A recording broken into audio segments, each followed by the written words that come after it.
Hello folks, how y'all doing today? My name is Robert and welcome to Rideshare Parallel Universe. So what I'm going to talk about today is something that I posted yesterday because I found out some more information. And that is about the scheduled pickups. So this morning I had a couple come across and I didn't realize how that they was marked until I accepted the first ride. Fortunately enough, the passenger canceled. The second one came across and I dismissed the ride. No. Well, under Uber's community guidelines, they're not supposed to charge us acceptance points for not accepting these rides. Well, they did, so I'm waiting to get my point back. I called in immediately. I said, it's y'all's policy that if a driver does not accept these rides, we're not going to be charged acceptance points or cancellation points. Why? Because, one, they lock in the rate to the passenger. Two, drivers are not charged for, or drivers are not paid for wait time for sitting out in front of these people's houses, regardless of how long, unless the passenger doesn't show up and then we can cancel the ride. Then we'll get paid. Because at that point they nullify their agreement with Uber. All right. So I was watching a video of a gentleman, I forget what his name is, and that's how I found out how that Uber locks in the prices for these scheduled pickups. All right, that's why, and then I put two and two together. That's why Uber does not charge for wait time with these passengers. It's because it's locked in and it cannot adjust. Now, with that being said, there is a warning. If you're in a big city where you depend on your travel time, that's where you make your money at, because rush hour traffics and heavy congestion, you get these scheduled pickups, you're not going to get paid for travel time. That passenger has already agreed, and Uber's agreed that that's how much it's going to be. So if it takes you 45 minutes to drop that person off because of heavy congestion and Uber did not figure that in, you're going to get screwed. All right. It's something to consider. It's my personal opinion, and I think a lot of drivers should take this on, that no driver should accept scheduled pickups. Plain and simple. Because it's a bad policy with Uber on how that they're not going to pay us for waiting out in front of these people's houses until they decide to come outside. And we're not going to earn any extra money because of travel delays, whatever the case may be. And it's the passengers trying to be cheap. See, Uber's charging extra for this, but the driver's not getting anything. Uber's sucking it all up. All right, keep that in mind. And it's just something that you really, really need to consider. All right, just like the individual that I watched, he talked about if you get a lot of surges and you accept this scheduled pickup and surging is going on, you're probably not going to get the surge. Why? Because they've already agreed to the price, and to throw a surge would be a surprise. So you won't get a surge as a result either. Keep that in mind. All right, so there's a lot of variables. You can choose to accept them. I would not accept them, just for the simple fact that it's bad policy on Uber's part, and you got passengers trying to get out cheap, because we all know that there's those passengers out there. You can show up out there, and on a normal ride, you're going to get paid wait time. All right, until they decide to come out, or you cancel whenever your time is up. Sometimes it all depends on how you look at it. What's the better deal? Because sometimes you can actually make more money by them not showing up, depending on how far you traveled to go pick them up. I've picked up people, or went to pick up people, and their ride was only like 5 minutes, but because I traveled so far away, I got more for them not showing up than if they would have got inside my car, and I would have only got $3.93, and I've gotten up to $12 more, $12. Because why? They're being penalized. The driver has to get paid. So it's just something to consider whenever you're looking at these rides. But you know, the more that I find out about Uber, the more that I understand, then I can work with that. It's whenever those out of left field right hooks get you that you really start to lose patience.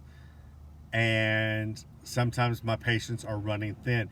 I have found, in fact, that, to be quite honest, that whenever I take people into undesirable areas of Waco, meaning they're heavy lift areas, there's very little Uber traffic in these areas, but Uber slashes rates to get people from these areas. These are areas where people depend a lot on public transportation, not rideshare, public transportation.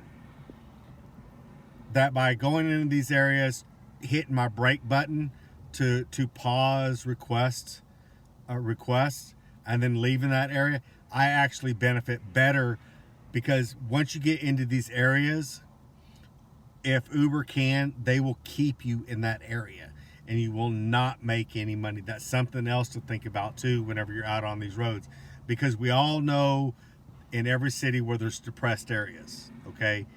And in these depressed areas, Uber will not charge as much. There's a reason why Lyft does so well, is because Lyft undercuts to get those rides. As long as Lyft is making money, they're happy. All right? They don't care about their drivers. With Uber, though, they'll throw these promotions out there to try to siphon off some of that traffic. And who gets screwed in the end? We as drivers do. So if at all possible, unless you like working these areas that are extremely heavily congested, there's a lot of stop signs, 25 miles an hour, you know, it's heavy residential areas. Unless you like working those areas and where they're quick turnarounds, where you're only going to make the minimum, great. But your money is in your outer areas, where in your more high living areas, that's where Uber charges more. That's where you make your money, okay? You're not going to make your money in these heavily congested, densely populated areas that takes forever to go to pick people up and to get them dropped off typically. And in those areas, they have 1.5 miles to 2.5 mile radius. Okay, that's the max that they're going to travel. So you're not going to make any money, but they're going to use up a lot of gas and they're going to put a lot of miles on your cars. Okay, that's something else to think about too whenever you're dealing with this. And that's in those areas too is where a lot of your scheduled pickups come from, because Uber locks in that price on top of giving them a discount. And yeah, sure, I'll take it, because Uber's telling them that they're going to guarantee that a driver's going to be sitting out in front of the house, which is not entirely accurate, because we have the right not to accept that ride strictly on the fact that we can pull up there 15 minutes early and we'll be sitting there and not getting paid for it. And who benefits from those rides? Only the passenger, and Uber does. The driver does not benefit from these scheduled pickups. It's mainly just the passenger. The passenger is the one that's really getting benefited from, because Uber's promising them that there's going to be a ride there at such and such time. This is what the price is going to be, and they don't have anything to worry about. So, but I've also made it a personal policy of mine that if one happens to slip through, I'm going to show up late. They're going to get a 1-star. They're going to get a disrespectful. And then I'm going to go back into the app and mark them as being rude and have them impaired from my vehicle. Because I'm not going to tolerate that kind of behavior. I'm sorry. Uber's not paying me enough to do it. And on top of that, Uber's taken Uber, in fact, I had a ride today. Uber took 65% of the overall earning. They took $15 and some change, and I got $13 and some change. Right? And I called them out on that on Twitter. I said, I just finished a ride where Uber took 65% of the ride. And you have to watch these rides. All right? Look at each and every one of your rides and call Uber out on Twitter, however you can do it, for taking more than what they're supposed to. All right. They claim that they only take 25%. That's everything that I've seen on the internet. Well, I don't know where they're justified for inflation, because it's not costing them anything. All right. To go up to 35 on average, they take 35 to 47% of a ride now. Okay. Every now and then they'll sneak one in, and you have to call them out on it and call them up. Why do you feel that you have the right to take 65% of that ride? What did you do to earn that? The guy was only 2.9 miles down the road. What did Uber do to justify for taking that amount of money from him? Because I carried him 11 miles away. All right. That they could take 65% of that ride. Watch your rides. If something doesn't look right, question it. Have them do a fair review. All right.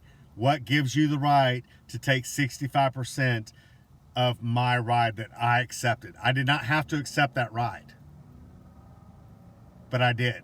And now you want to take 65% of that ride and screw me out of $4 or $5 whenever you claim that you only take 25%.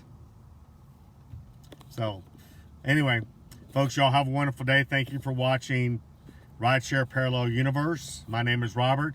If you happen to like the video, please like it. Leave a comment if you've experienced or noticed anything similar with Uber and with Lyft for that matter. And let's have a discussion. Thank you.